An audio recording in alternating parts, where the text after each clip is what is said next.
All right. Thank you, everyone, for joining us today for this webinar that talks about 1031 exchanges and Delaware Statutory Trust. And I'm very glad to introduce Genesis Bank, whom we work with. They're a qualified intermediary, in addition to being a regional bank in California, doing business throughout the United States. I'll let them introduce themselves.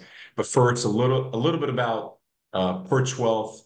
So we focus and specialize in helping investors that own real estate, investment real estate, do when they're doing a 1031 exchange to invest in Delaware Statutory Trusts, which we'll get into a bit later. But essentially, we help with that process and give people options in doing a 1031 exchange into a Delaware Statutory Trust. And the team at Genesis Bank, they can help you on the front side, which is helping on the 1031 side in terms of holding your funds. So without much further ado, it is my pleasure to introduce Balaji Krishna. He is the EVP of Specialized Banking at Genesis Bank. And Balaji, thank you. And thank you to Juno and the rest of your team for being here today and for the great work that you guys do. Yohud, thank you. I'm Balaji Krishna, head of specialty banking here at Genesis Bank. We launched the bank here in August of 2021. So we're a newer bank, but our management team has been together now for a few iterations of banks, if you will. Our CEO, chairman, and founder, Stephen Gordon, launched two other institutions here in Orange County. One was called Commercial Capital Bank. He launched that back in the late 90s. Grew that, took it public along the way, wound up selling it to another institution in 2006. Took a few years off, and then we launched another bank called Opus Bank. We launched that in September 30th of 2010. And again, we grew that, took it public along the way, and sold that in June of 2020. A handful of days later, we actually submitted the application to the regulators to launch Genesis Bank. And I bring up that date, June of 2020, because as you well know, we were in the throes of the pandemic at that time, and we were seeing clients of ours, or not ours specifically, but of the banking system, who were kind of being left behind. There was PPP going on, but the small businesses in particular were kind of getting left behind in that process. So we knew there was a place for a bank like Genesis that could really focus on the small to mid-sized businesses here in the communities that we serve. A common thread of the banks that we've operated in the past is we've had the 1031 exchange side. It's been a very important part of our business. For Stephen, multifamily lending has been also a large part of what we've done. So the 1031 exchange side just kind of goes hand in hand with that, because again, we're dealing with, investors, if you will, and, they are obviously smart and savvy individuals who are looking to defer capital gains. So the 1031 exchange part of this was a very important component for us. And we'll talk more about that shortly here. Some of the other things that we do here at Genesis Bank, we're a commercial bank, again, working with small to mid-sized businesses. So, we offer working capital, we do owner-occupied real estate, SBA lending, treasury management services, to really help our clients, maximize their cash flow efficiency. My day-to-day bank, sort of expertise involves working with escrow companies, title companies, property managers, HOAs, CPAs, law firms, just to name a few. Additionally, we're also an escrow. We have an escrow division here. So for our clients, we can help them with their escrow needs, both for real estate transactions and then even non-real estate escrows. So subscription escrows, bulk sale transactions. So to name a few.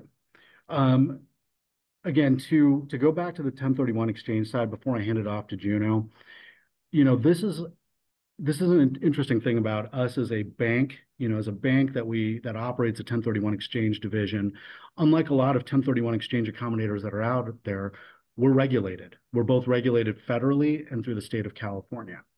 And, that's an important distinction, because the, qualified intermediary space, a lot of accommodators out there, if you will, the independent ones, are not beholden to any regulators. So I think this is something that is very important for our clients to understand and to know that we are that.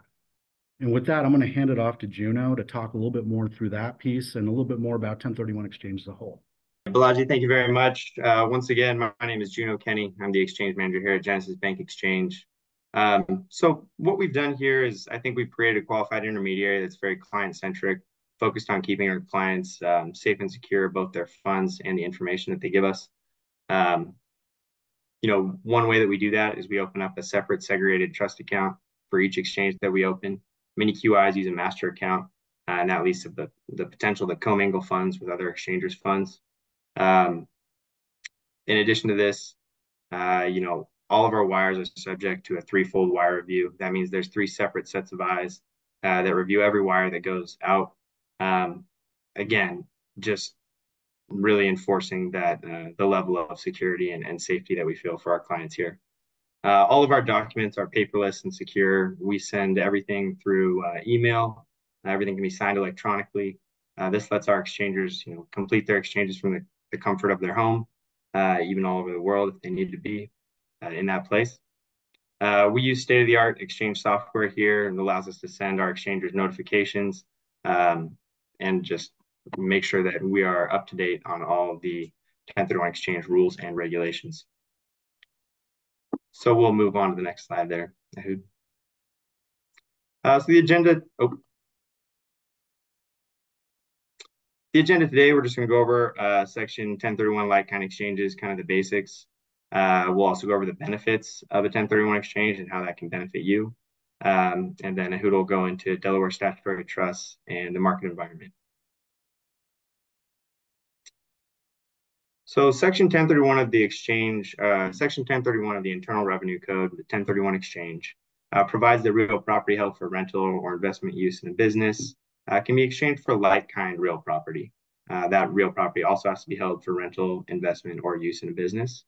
In terms of what is accepted in 1031 exchange, all real property within the United States is like-kind of real property within the United States. So it's almost easier to go over what's not eligible for a 1031 exchange, and that's personal residences, real estate investment trusts, REITs aren't eligible for a 1031 exchange. You can exchange into an REIT, but you can't exchange out of it. And I won't go into that. That's called 721 exchange.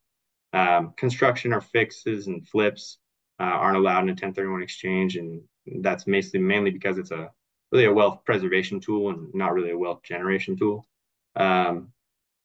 Stocks and bonds are not eligible, and neither are interested in a partnership or a business. Some of the more interesting 1031 exchange eligible properties are leasehold interests of 30 years or more. Oil, gas, and mineral interests fall into that, and fractional tenancy and common interests. So for a successful 1031 exchange, kind of a perfect 1031 exchange, there's a couple of kind of rules that you want to follow, guidelines, if you will. For value, you want to make sure that you purchase a property of equal or greater value. So that means if you sold your relinquished property for $1 million, you want to look at replacement properties around $1 million plus. In terms of equity, you want to make sure that you reinvest all the equity into replacement properties. That means all the funds that come out of the exchange, you want to reinvest those back into a replacement property in order to achieve full capital gains tax deferral. Finally, with debt, you want to make sure that you obtain a similar amount of debt. You don't want to go down in debt when you go to a replacement property. If you do go down in debt, you want to make sure that you cover that amount with additional funds that you bring into the process. So some people think that there's the term debt replacement in a 1031 exchange is common. Many people think that you need to replace debt with debt. However, you can bring in your own additional funds if you have those lying around. Not all of us do, but some of us. So here are just some examples of a 1031 exchange. You can see here client A had a successful exchange with all taxes deferred. They were able to increase their leverage to 68%. And you can see the purchase price of their property there is significantly higher than the sale price of what they sold. For client B, it was a partial exchange. They were able to do an exchange. However, they purchased less property than what they sold. In that case, you can see the difference there. They have a taxable boot of $166,667. And that's just the difference between that sale price of $1 million and the purchase price of $833,000. So advanced planning is always crucial in a 1031 exchange. One thing to keep in mind is the tax ID needs to be maintained throughout the exchange. So whatever the ownership structure is going into the exchange typically has to be maintained throughout the exchange. This means that if you want to make changes to that structure, doing it ahead of time or after the exchange is suggested. Coordinating with an exchange accommodator, also known as a QI, that's what we are, is crucial as well. We hold the funds when the relinquished property closes, and this allows the exchanger to not take constructive receipt of the funds. It's essentially just the way that it goes, the tool that's used to defer those capital gains. You want to make sure you incorporate proper language into the purchase agreement. We send out a notice of assignment every exchange we do that notifies the buyer or seller that there's an exchange happening. This is essentially the purpose of including that exchange language in the purchase agreement. So we always suggest to include that exchange language in the purchase agreement, but if it's not included, we have that notice of assignment that we send out as well, just to make sure our bases are covered. And finally, evaluating replacement property options prior to selling your relinquished property. This is crucial because, as we'll kind of get into in a slide or two here, there are timeline requirements with 1031 exchange. When the sale of your relinquished property closes, you have 45 days to identify and 180 days to complete your exchange. So really going in ahead of time, looking at replacement properties and seeing what you'd like to purchase, or at least knowing what you'd like to purchase, that can speed that process up and make sure that you don't get pushed up against that boundary. The rule of a qualified intermediary in a 1031 exchange, kind of as we mentioned earlier, is to make sure that either that exchange language is in the PSA or that the seller or buyer receives a notice that there's an exchange occurring. We hold the funds, that third-party escrow, the funds come to us. That way there's no constructive receipt by the exchanger.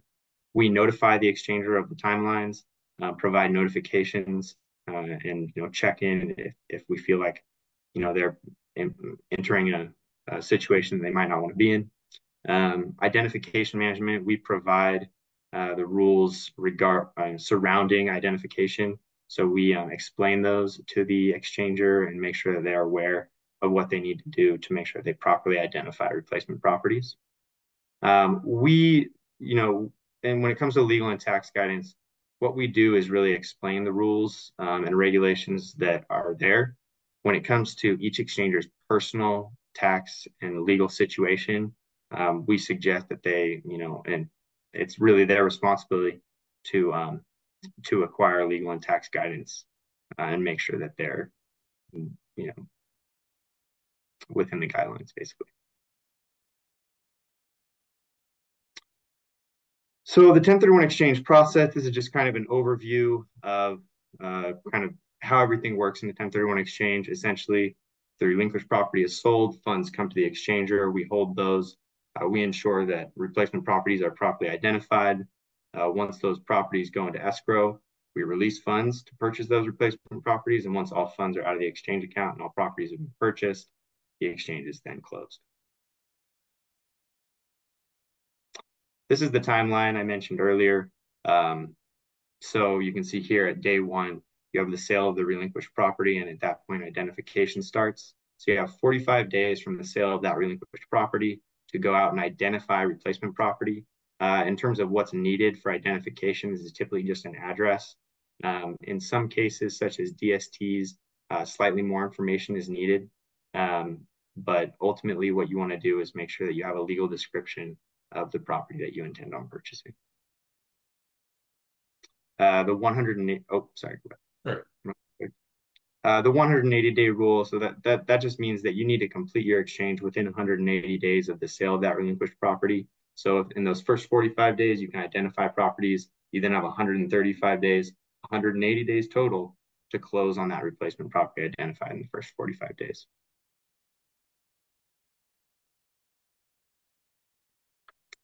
So within that identification, there's essentially three rules that are used, and these need to be followed in order to make sure that property is identified. The first rule is called the three property rule.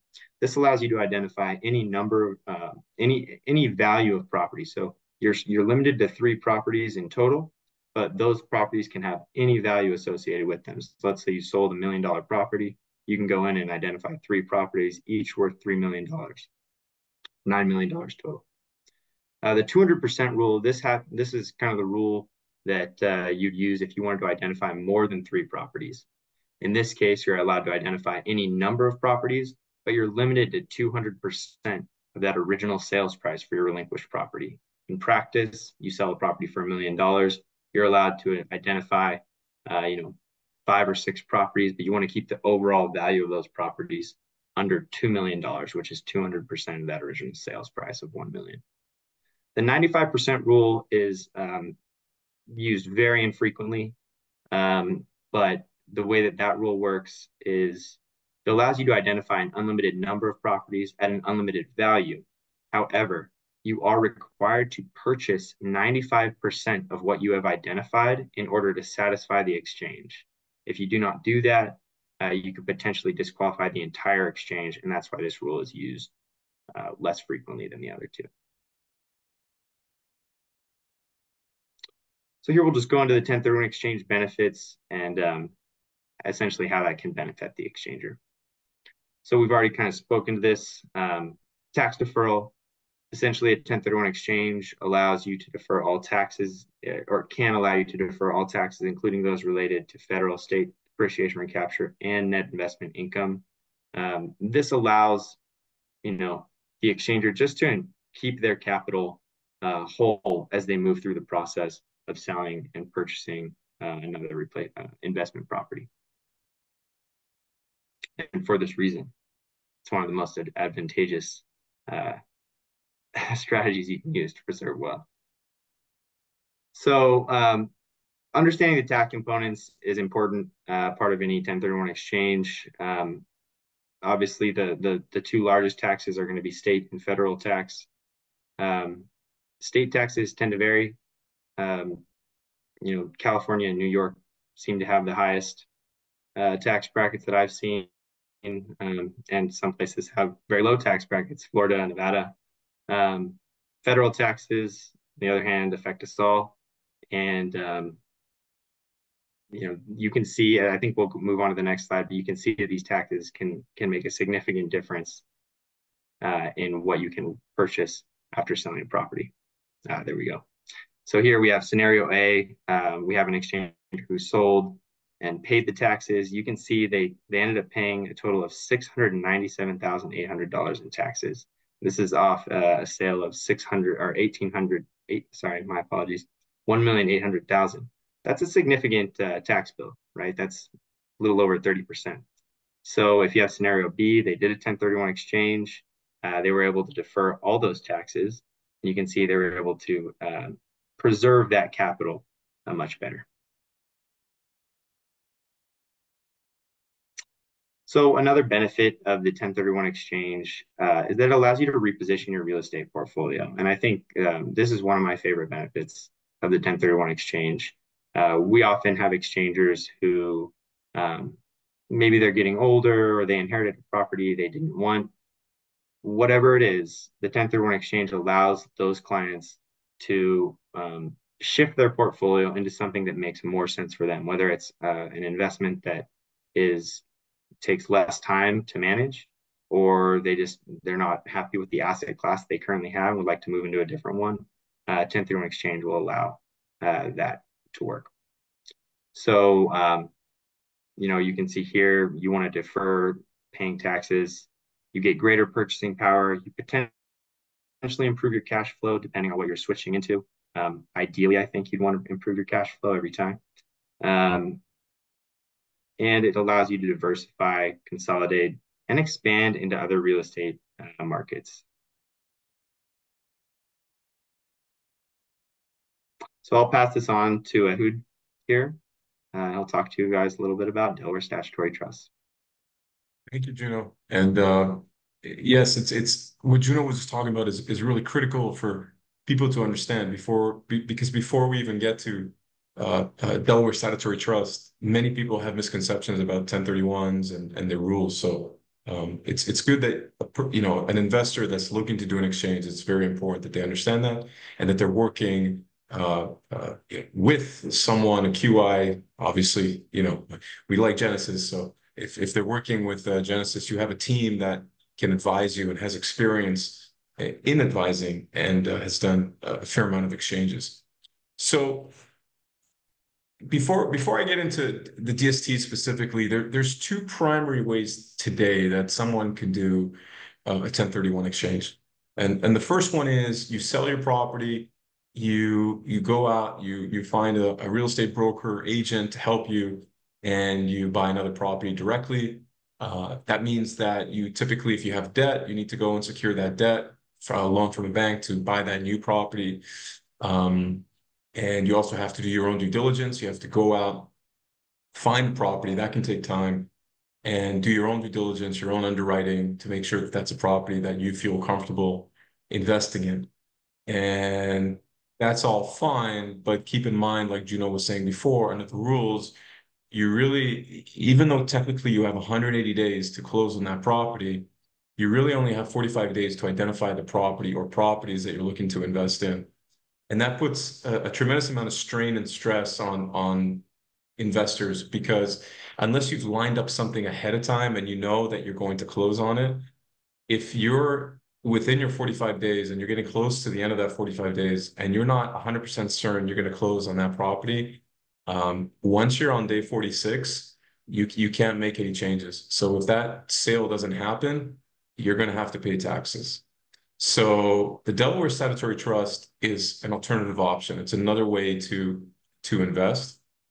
And it has many benefits, but I think one of them is the fact that it really reduces the gray hairs and the stress that many investors feel if they were going to go out and buy a property directly themselves. So before I get into the DSTs specifically, what is a DST? So it's an acronym. It stands for Delaware Statutory Trust. It's a business trust that is used to hold real estate. It doesn't have to be real estate, but nowadays it's primarily used for holding real estate. And as an investor, once you invest in a Delaware Statutory Trust, you become a fractional owner, a beneficiary of that trust. So, for example, if you're a beneficiary under a trust, then there's a trustee that manages that trust on your behalf, and you're the beneficiary of that. So the trustee has certain obligations towards you as a beneficiary. So it's the same sort of situation here with the Delaware Statutory Trust. So you invest in a DST, it's professionally managed for you, and you are the beneficiary of that trust. The DSTs have been around essentially since the 80s, but it wasn't until 2004, which is 20 years this year, that the IRS blessed DSTs as a valid and legitimate way to do a 1031 exchange. And that's really a big decision, because what it's now allowed is for people to invest in DSTs and given them more options than they would otherwise have. And so that revenue ruling is 2004-86. And in the last 20 years, we've seen quite a bit of an uptick in 1031 exchange investors that are investing in Delaware Statutory Trusts as part of their 1031 because they're learning about it. And there's many people that still don't know about it. That's one of the reasons we have these webinars, is to educate people. But many people have never heard about it. Many CPAs, real estate brokers, attorneys have never even heard about it. So we spend a lot of our time educating folks about Delaware Statutory Trust and some of the features and benefits that come with it. So what are some of the advantages of a Delaware Statutory Trust? Well, the first one is it's a turnkey replacement property solution. These are properties that have been bought. They've already been acquired, so there's no risk of closure on the property. It's already owned. Typically, it's very rare that the property hasn't yet been owned. Oh, sorry, already owned.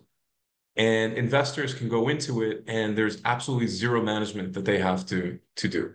So for a lot of folks, especially if they've owned real estate for 30, 40, 50 years, and they don't want to deal with tenants anymore, they don't want to deal with the hassles of management, This is professionally managed on their behalf. They don't have to deal with the tenants, the toilets, the trash, the termites, nothing. You don't have to deal with any component of that.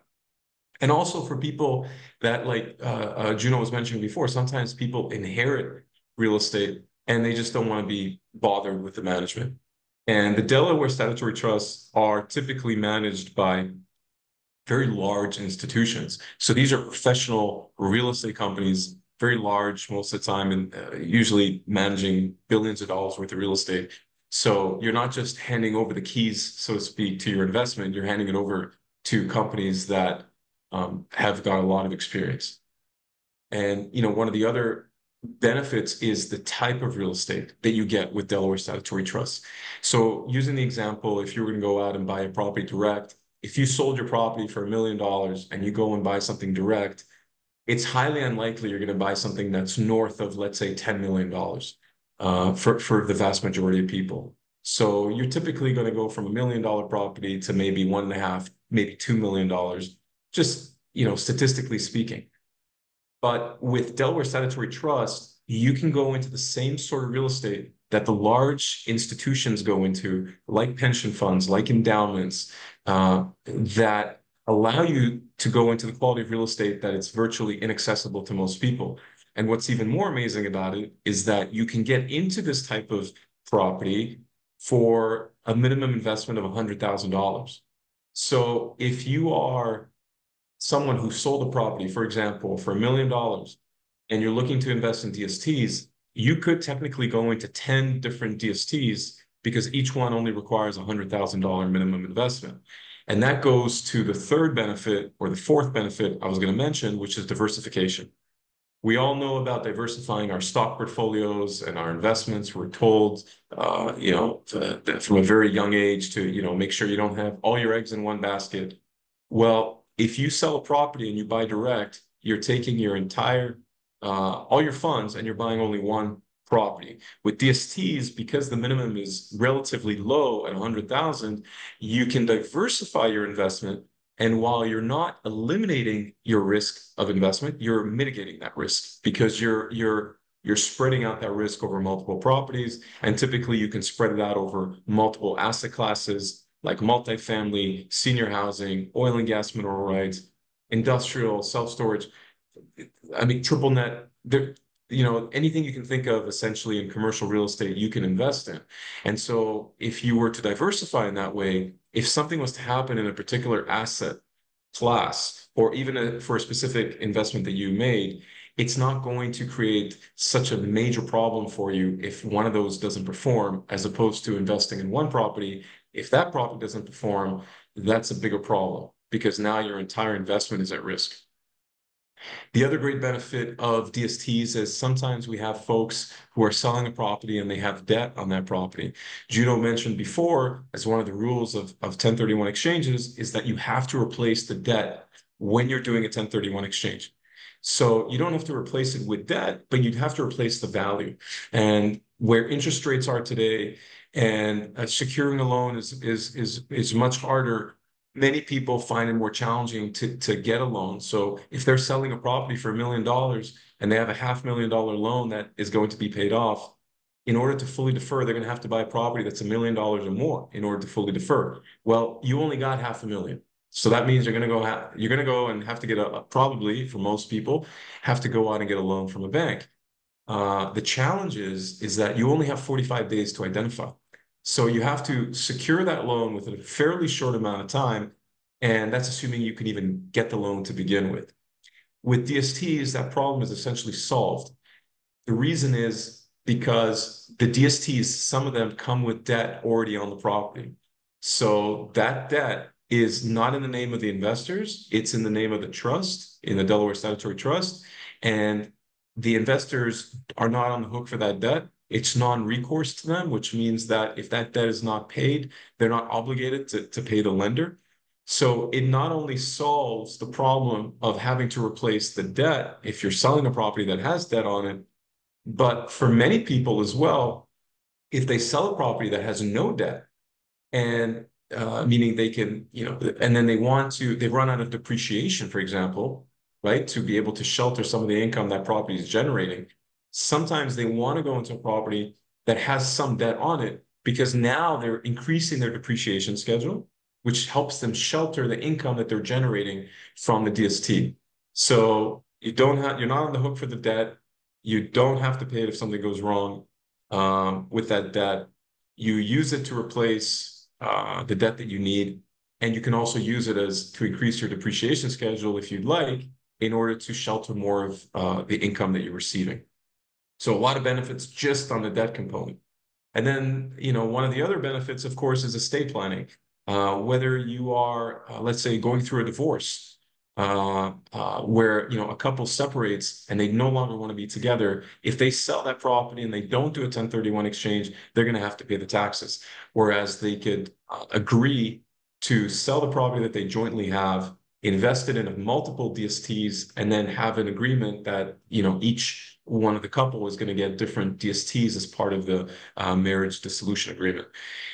It's also good for people, let's say you're in your 80s or 90s, or not even that old, that you've got several heirs or several people that you want to leave your assets to, but you know that if you leave one asset to them, it may cause a problem. And I've seen this multiple times where you have grandparents that have owned one piece of real estate, and they're concerned that, they've got, let's say, three grandkids, that if they leave that one piece of real estate to those three grandkids, those grandkids are not going to be able to agree on what to do with it. Maybe one of them wants to sell it, one of them wants to keep it, and it potentially leads to disagreements. So what they can do is they can sell that property, go into, let's say, three different DSTs, and every grandchild gets their own DST as part of their inheritance.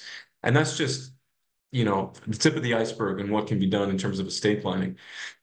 So there's a lot of benefits to DSTs, and the idea behind them is to make things simple for someone who's doing a 1031 exchange.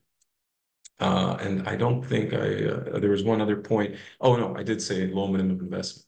So moving on to the next slide, what are the restrictions and limitations? So it's important to remember that DSTs, on one side of the coin, they're 100% passive. You don't have to take care of any management. But on the flip side of that, you're really relying on the DST sponsor. We call them sponsors. It's really the companies that manage these DSTs. You're really relying on them doing a good job managing your money, managing the asset that you've invested in. So people have to feel comfortable with giving up that control to know that they've invested in a company that is going to take care of their investment. And at Perch Wealth, at our company, we spend a lot of time vetting these sponsors. And really, the sponsors are probably one of the most important factors to consider when investing in a DST, because you want to know their track record. And even though they've performed well in the past, you want to really understand how they manage themselves, what sort of assets they typically acquire. And during COVID, it was a really good litmus test, because it really gave you an idea of, how some of these sponsors perform when you have sort of a black swan event where things are not going that well generally in the economy. So you're giving up control, and DSTs are not liquid. It's still real estate, so in and of itself, it's not liquid. But once you invest in a DST, the typical time frame in which you're going to be in that investment is typically and historically around 5 to 7 years. So you have to be comfortable with being in that investment for 5 to 7 years. And even though it's legally permissible for you to sell your DST investment to someone else that's ready and willing and able, there's no official secondary market. So you'd have to find a buyer. And if that was a situation that came up, at Perch, we could help you try to find someone that might be interested in purchasing your interest, but people shouldn't rely on it. They should understand they're going into a DST, they're going to be in there for anywhere from 5 to 7 years. And also the decision of when to sell the DST is made by the sponsor.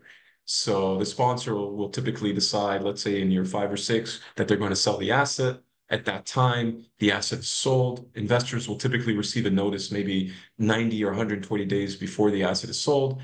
And the sponsor will tell investors, if you want to do another 1031 exchange, let us know. Please let us know you're qualified intermediary.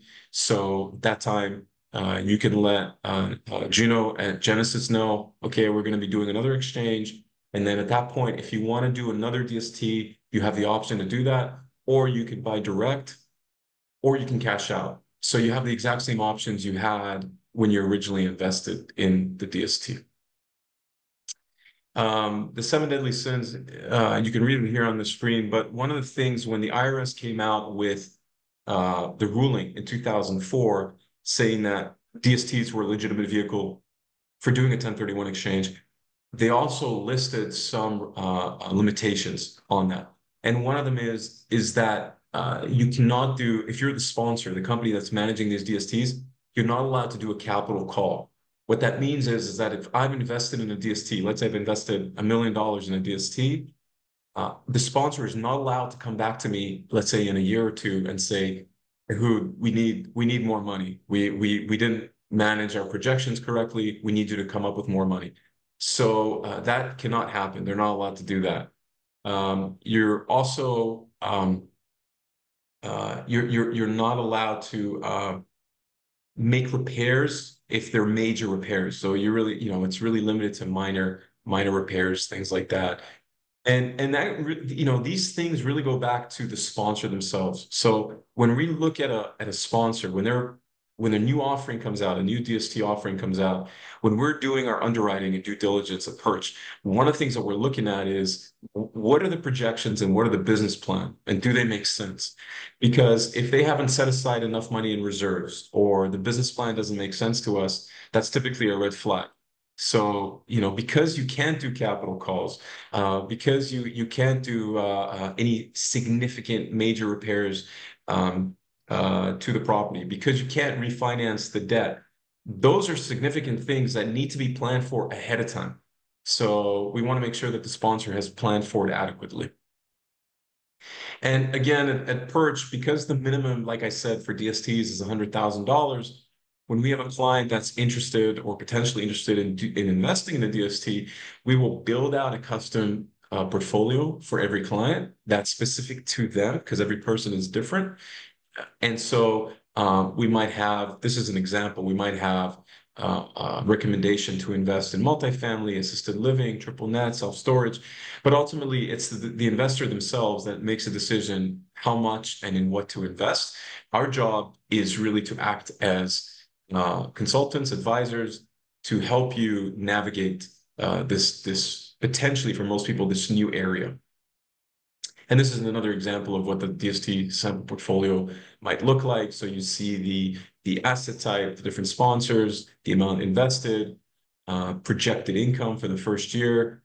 And so this gives a visual to investors to see how a portfolio might look. So they've gone, for example, from owning $1 million property to now maybe they're in 4 different DST properties. And so it gives them a nice visual. It shows them in what asset classes they're looking to invest in. It shows them the geographic locations. And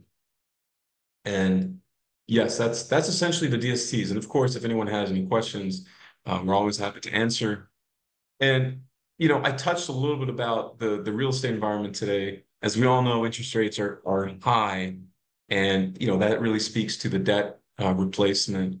And also, it's a very tough market to find replacement properties. If you're buying direct, it's very difficult to find replacement properties that match your criteria. There's actually a lot of demand in the market right now, and many sellers don't want to sell because many of them have locked in very good rates, maybe 3 or 4 years ago, and they're not interested in selling right now because they know if they sell, they're going to have to potentially pay a lot more. So there is a lot of demand out there from buyers that are looking for quality assets, and the DSTs really solve that problem because you can get into some really good assets and you know exactly what you're going to be getting into. And that's it. I don't have anything else. I want to thank Juno and Balaji. We love working with you guys. Was. And No, it's a pleasure. We appreciate the opportunity. You're a great partner to us, and thank you. And thank you for the opportunity to do this together. Likewise, Ehud, it's been a pleasure. absolutely. Thank you, gentlemen. And we'll talk soon. And if anyone has any questions regarding their exchange, definitely call Juno and Balaji. You're in very good hands. And if you have any questions about DSTs, you're welcome to contact me at Perch Wealth. Our website is perchwealth.com. And thank you, everyone.